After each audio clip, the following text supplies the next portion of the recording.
Hi, if you're a craft fair vendor, have you yourself ever been at a craft fair and you're walking past a booth, you just had to stop? Or maybe you notice way in the distance a booth set up and it has a big sign that says pickle on a stick and you just had to run right over? Well, that's the power of signage, and you need that for your own booth. I'm going to go over in this video some different types of signs because, well, I have some thoughts.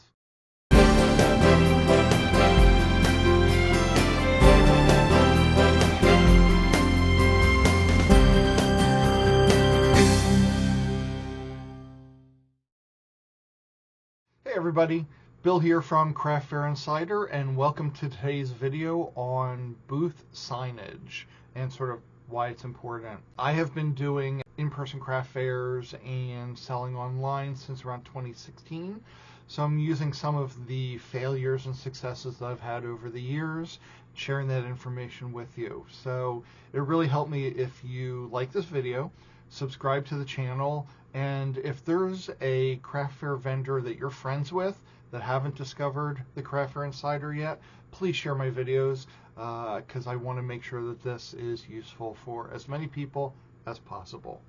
Okay, so if you think about any of the craft fairs that you have attended, this could be indoor or outdoors. It really doesn't matter. You know what they all feel like. It's like a sea of vendors, and it can be kind of hard to have your booth jump out from them, especially on, let's say, outdoor ones that's like white tent, white tent, white tent, which is great for the overall aesthetic, but you want to have some attention for yourself.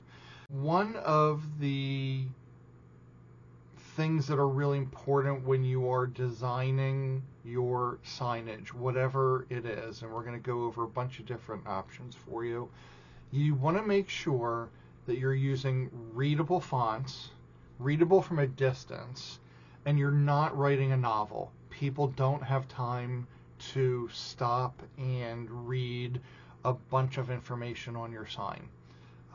Your logo, as much as you love it, unless you have a really strong following and people are actively going to that craft fair event to hunt you down, your logo should not be this giant sign and just have it be your logo. You can add it to your signs, but that's a complementary thing, not the primary focus. What you're trying to do, people have seconds walking past your booth to decide whether or not they're going to stop.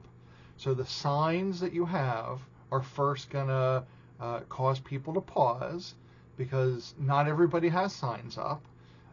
Once you've hooked them in with the sign, so if you sell, for instance, dog products, and you have a dog treats sign, so somebody's going to then stop if they have a dog, and then after that, then they're going to look at your overall display and make a decision in seconds whether or not they're going to approach your booth and go in and shop from you. You want to stick with one or two font styles. You don't want to have a bunch of different fonts. So, your logo font counts as one of those logo styles. So that's one, and then if you have any additional text, you want that to be just in one other one. You can add to a lot of these your social handles. Normally, I would say, at the very least, you want to put the little icons for the social media platforms. So, if you have a YouTube channel, then you have your YouTube logo. If you have a Facebook business page, you want to have the Facebook little blue and white F. I've sort of been rethinking that recently with TikTok, because I know it's been banned, available again, banned, available again, a little bit of ping pong, and I realize, I have that on my signage. What am I going to do when TikTok goes away? Because it's not, the logo isn't on the end, it's kind of in the middle, so I could white it out, I guess, or maybe put a sticker over top of it, but it feels homemade. Probably will end up buying a new one and just not having the social media, either icons on it or TikTok in particular. But if you are very active on Instagram, you might want to put either just the Instagram logo or the Instagram logo and the @ and your handle. Another thing to consider is, back to that, people make a decision when they're walking past your booth in seconds whether they're going to stop or not. Are there things that you can put that might invite interaction? So if you do take custom orders, maybe your sign says, "Ask me about custom orders." If you have a sort of like a long-standing family business, you could say something like, "Family business since 2005, made in whatever state you're in." So made in Pennsylvania, made in New Jersey. You could say all items handmade. Those kinds of things are almost icebreakers, and they tell your story in just a couple sentences. Think about different ways that you might have a conversation with people about your business, and are any of those kinds of phrases or stories things you can turn into a short couple word sentence for your particular signage. If you are a long-term business and it's family business since 2005, at the time of recording this, it's 2025, it's 20 years. It helps build trust that you've been around for a long time, and people clearly like your products because you're still there selling them. I will also say, this is going to be unpopular. I'm probably going to hear about it in comments, but I'm going to say it anyway. Please do not say "made with love." It doesn't have a meaning to people, and I see it a lot. I see a lot of soaps made with love, candles made with love. If everybody's items are made with love, what's the differentiator for you? Is your love better than Bob's love 2 booths down, or Sally's 3 booths up? Love isn't something tangible per se. It's not a differentiator, and it's overused. If you are using that, I'm so sorry, but that's just like my thoughts on that. So let's dive into the actual signage now. And what I'm going to talk about can be used both for 10 by 10 pop-up tents, and in a lot of cases also for indoor craft fairs, with some kind of considerations. And I'm going to pop up 1 or 2 of my tents, and I'm going to talk about the pictures with you. What I did notice when I'm going through my photos, unfortunately, I did not have what I would call the perfect picture, because even me, after doing it as many years as I have been, inevitably I forget a sign somewhere. So either I might be missing my tent sign or whatever else. I don't have sort of an all-inclusive one, but I have a couple good ones that are pretty close that I'll show you and talk about. So our first sign would be a banner sign, and that is something that would be like no more than 1 foot tall, and I would go 9 feet long on this one. And that's specifically for the front of your pop-up tent. Think of it as like, if you're watching the news and at the bottom there's a ticker, it's your ticker. Not a lot of places have signs in that location. So it's not hidden inside the tent in any way, shape, or form. It really does have an impact if you have this 1 by 9 sign. What I'm going to do also is, in the description of the video, I'm going to put a link to my Bendable list for signs. And all the ones I'm talking about here, there's going to be links to them and some examples out there. So if any of these are catching your interest, check out that link. So the 1 by 9 sign, like I said, is something that not a lot of people have right now. So when it's white tent, white tent, white tent, it will call out more if it's like white tent, oh, banner, colorful, white tent, and you're still having your white canopy, which is the generally accepted preferred tent color, no color in a way. I use these really super strong and small magnets. that I got off of Amazon. I'll put that link in the description as well.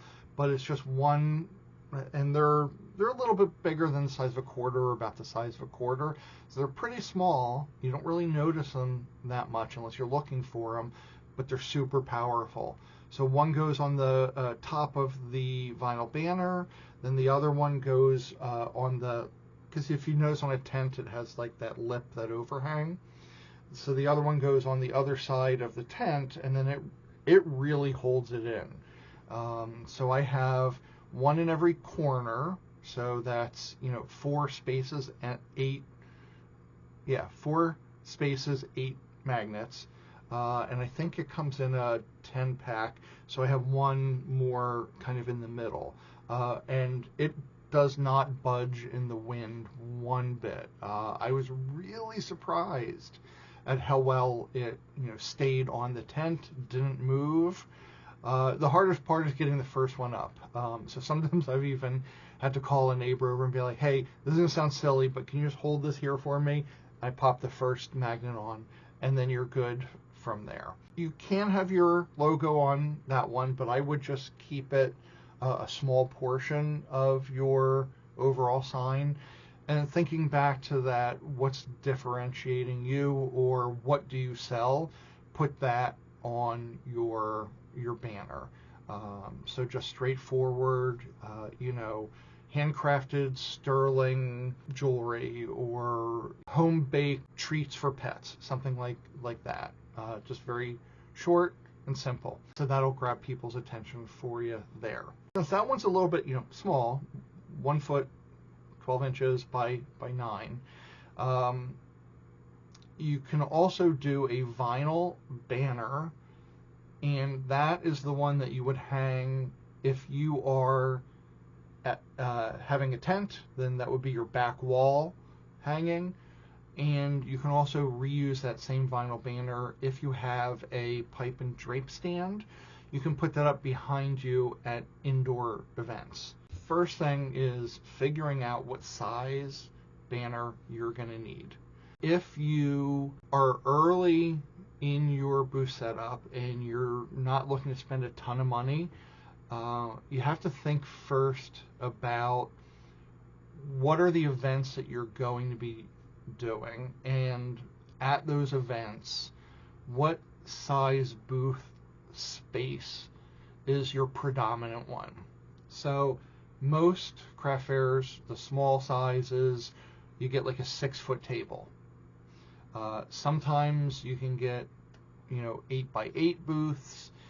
Sometimes even indoors you can get a 10 by 10.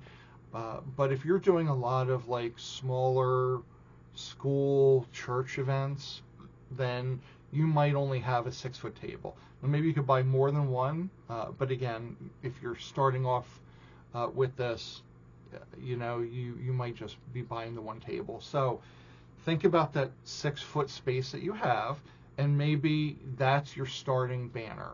I would go 2 feet tall, maybe 3 foot if you really want big text on that. But if you do a 6 foot or an 8 foot, I think mine is 8 foot. So mine is an 8 foot long banner. That gives you a foot on each side, so 12 inches on each side, to either bungee cord it to your tent legs so it stays really tight, or like I said, if you have a pipe and drape set up, then you can just attach it there. Most pipe and drape sets come with clamps, so you can just clamp them on. But think about what size space you're going to have, and then start with that one. And maybe down the road, you might change what you want to say on the sign. So if you start with a 6 foot, you can always add an 8 foot later. I probably wouldn't do a 10 foot necessarily. I know that that's the full space of the back of a tent wall, but I don't know how often you're going to get 10 feet of space at a indoor kind of table setup. So that might be just a little too big for you. And And the same kind of thing there. You want to reinforce what it is that you're selling in case somebody, somehow misses your 1x9 banner sign, and then they're inside. It'll be, you can certainly still have your logo in there because you want to start getting some brand connection. It's probably a better place to do it there. But you don't want the sign just to be your logo because, again, that's really personal. You love it. You worked hard on it. You're very happy with it. But it doesn't necessarily have the same connection to your shoppers. So you want to make sure to put, that same information on your back banner of what you sell, what makes you special. Is there some kind of interaction that you can ask them, that kind of thing on those banners. This is technically not a sign, but I guess in a way it can be. So table runners can be very useful and very pretty. I definitely use them. I'm going to show my 2 pictures in just a second here and talk through them.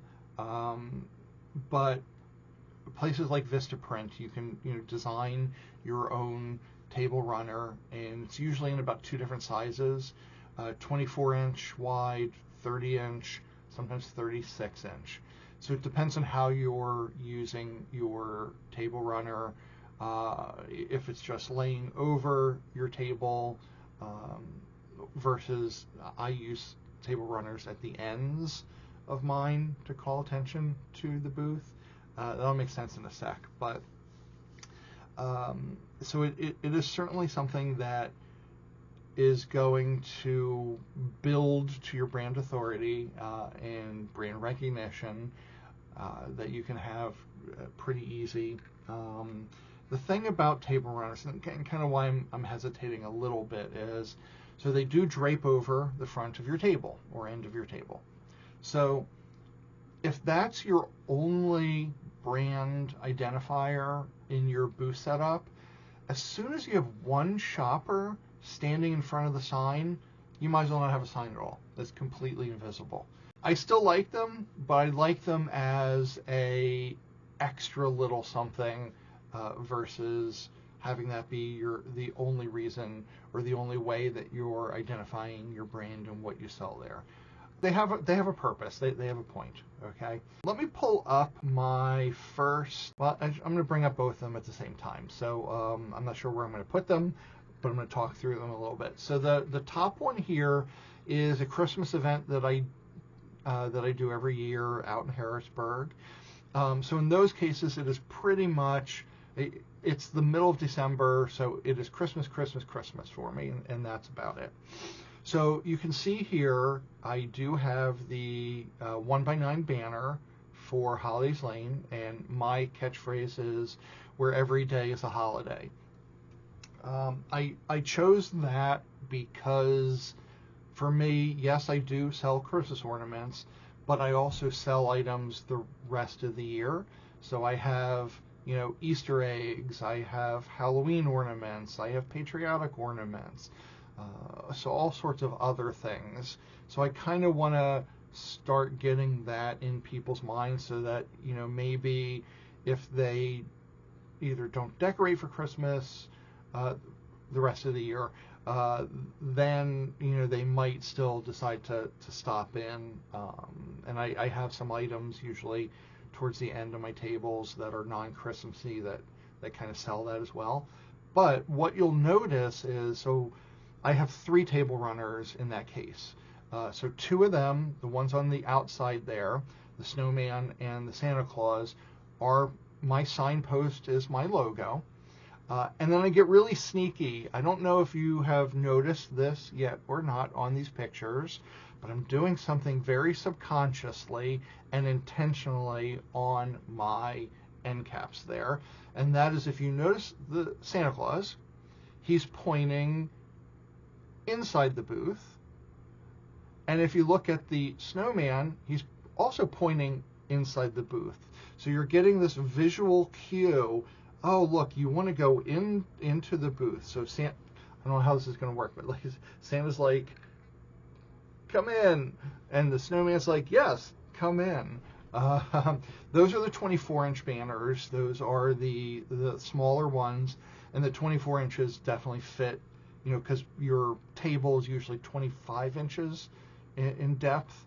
Whether it's an 8 or a 6 foot, that part usually doesn't matter, but it'll fit that for you. The green banner in the background, I have them in all sorts of different. Sometimes it is just my logo. Sometimes I have an Easter Bunny one, and you can see in the bottom picture there I have a black cat for Halloween.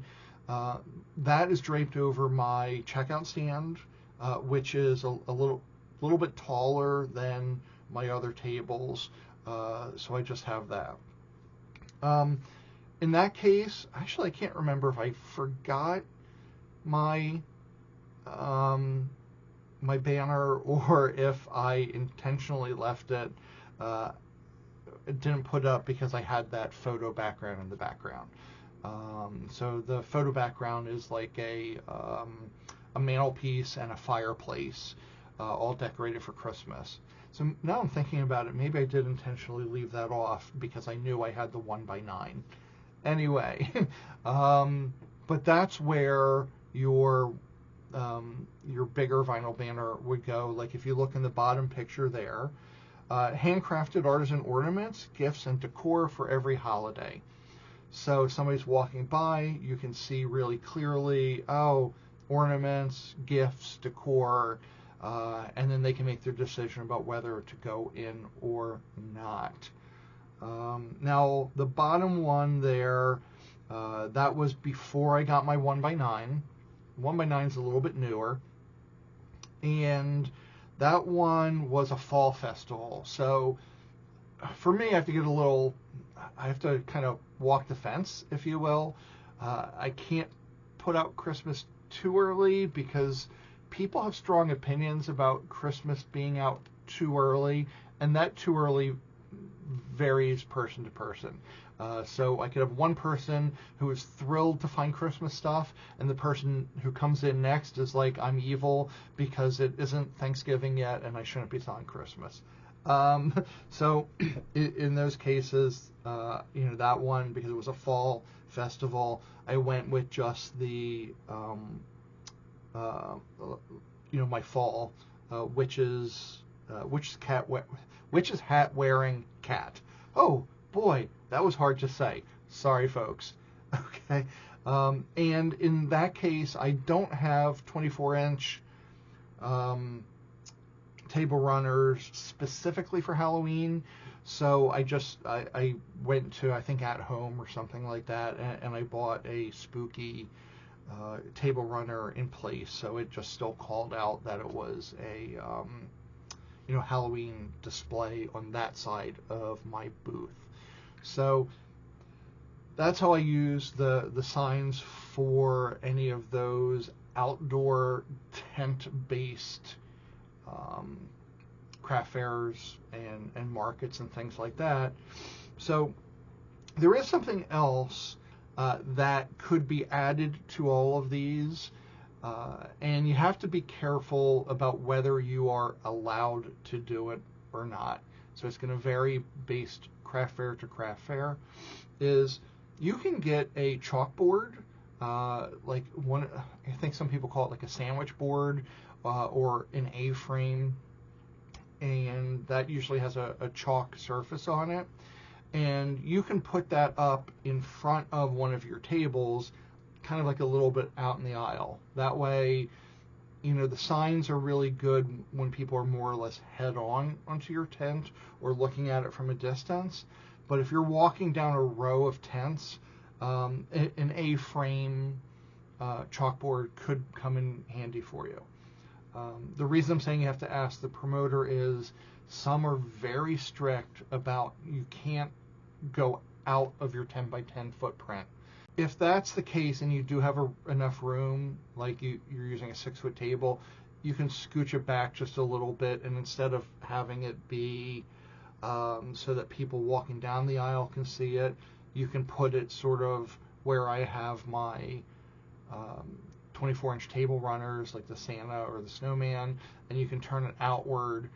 And in those cases, they're good because you can change the message every single craft fair.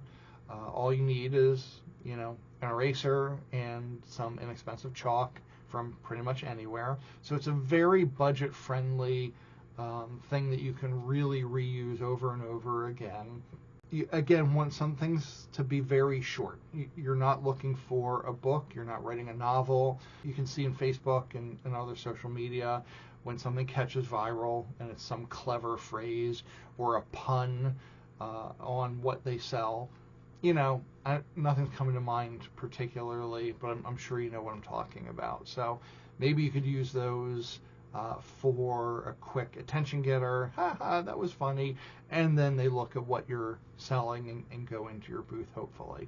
Because they're probably, I don't know, maybe 3 feet wide, maybe 4 foot tall, somewhere in that range. It's not something you're going to get read at a really far distance. So that's going to be, you know, maybe a couple booths down in any direction. It's going to be able to actually read what you have. And if you have sloppy handwriting, like I do, 3-year-olds write better than I do probably. And if you've ever bought anything from me and gotten a thank you note, you'll know what I'm talking about.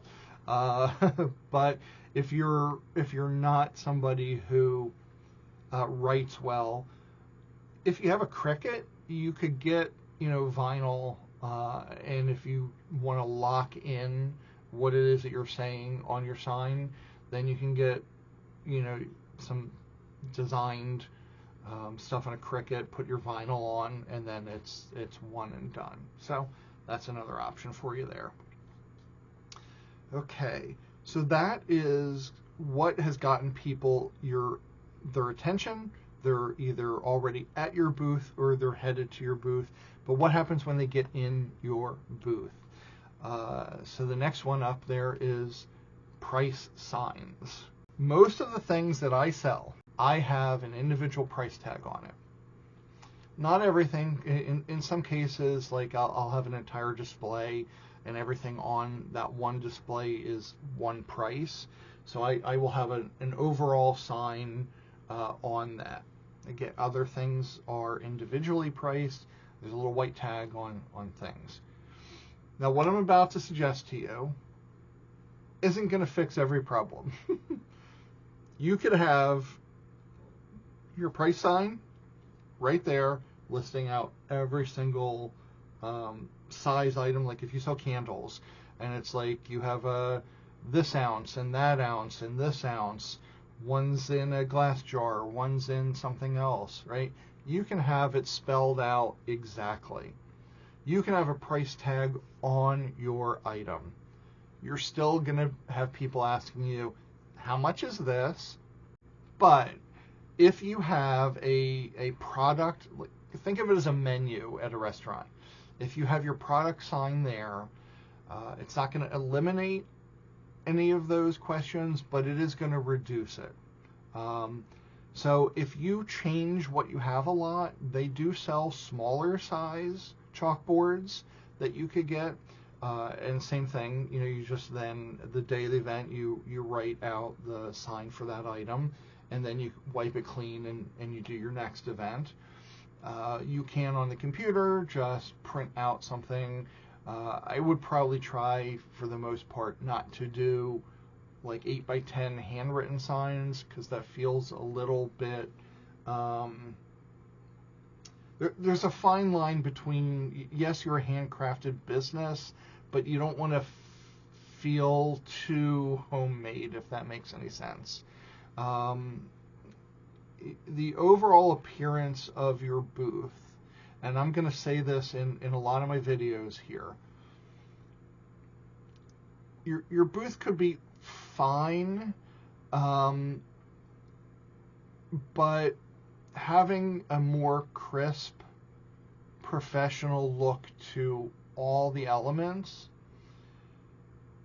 really helps you if you're selling higher priced items in particular, or trying to go a little more upscale.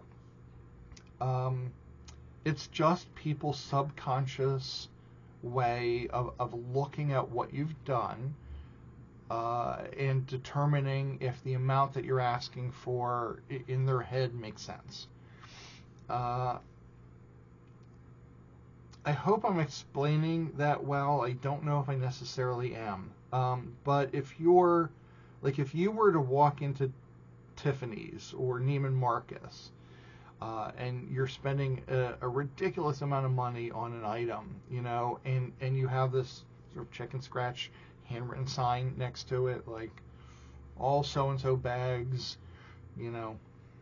whatever the price is. Maybe you'll get it, right, because you know the value of that product, but that's because the brand, the brand, and it, you know what it's worth. Some of these people, craft fairs, they don't know you. They don't know how long it takes you to make certain things. They don't know the level of skill necessarily that is involved in making them. So you really want to do whatever you can to support your hard work, your value, and your artistry, and having well professionally printed signage definitely goes to helping you fetch those higher prices. Maybe I said that right that time. I don't know. Like I said at the beginning of the video, in the description of this video, I'm going to put a link out to Bendable where I have all of these items sort of listed out, where you can get the 1x9 signs, things like that. If you're interested in doing any of them for yourself. I do have also a Facebook group, The Craft Fair Insider, also listed in the description. If you are a craft fair person and you want to join that group and maybe ask questions of folks in the group about what should be on your sign, if you want to give examples, if there is something that you really liked and you want to share a picture of it, you can certainly do that. We do pre-screen folks in, so I don't allow anybody that does any kind of copyright infringement. So if you're selling, things that are inspired by Disney, there's no such thing as inspired by Disney. I'm not going to let you in the group. So I want it to be people that have unique items that they have designed and made themselves and are presenting out to the world. Sorry, folks. You could go elsewhere for if you want to steal other people's intellectual property. So feel free to join that group. If you have any comments, thoughts, or other kinds of signs that you have or like, feel free to put them in the comments of this video. And like I said, subscribe. This is still, as the date that we're recording it, still kind of a new channel. And any bit of subscribing and sharing and watching is really appreciated because I want to keep doing this kind of work. Thank you so much, everybody, and good luck out there.